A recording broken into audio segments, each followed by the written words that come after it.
Ce qu'il faut savoir, c'est la première mobilisation sociale du quinquennat d'Emmanuel Macron.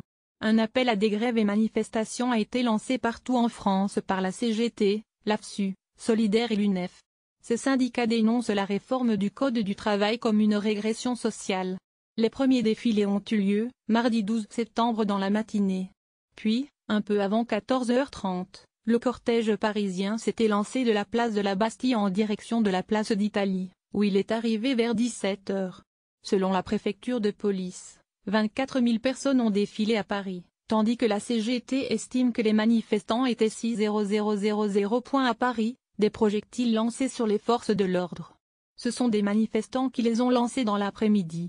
Les forces de l'ordre ont répliqué en faisant usage de gaz lacrymogène. La préfecture, qui a fait état de la présence dans le cortège de 300 personnes encagoulées, a rapporté quelques dégradations, notamment de vitres et de panneaux publicitaires. 3 personnes ont été interpellées. Un manifestant légèrement blessé a été conduit à l'hôpital. À Marseille, la préfecture a compté 7500 manifestants, les organisateurs 60 000.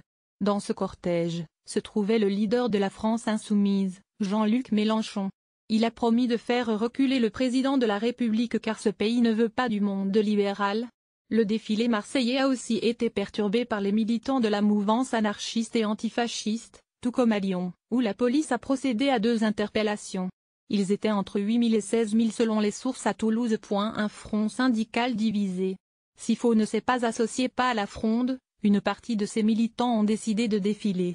Il en sera de même du côté de certaines sections de la CFDT, de l'ACF-CGC, de la CFTC ou de l'INSA, qui ne comprennent pas que leur direction nationale ne s'associe pas à l'appel. Une autre mobilisation est déjà prévue, le 21 septembre, toujours à l'appel de la CGT. La France insoumise organise un rassemblement le 23 septembre.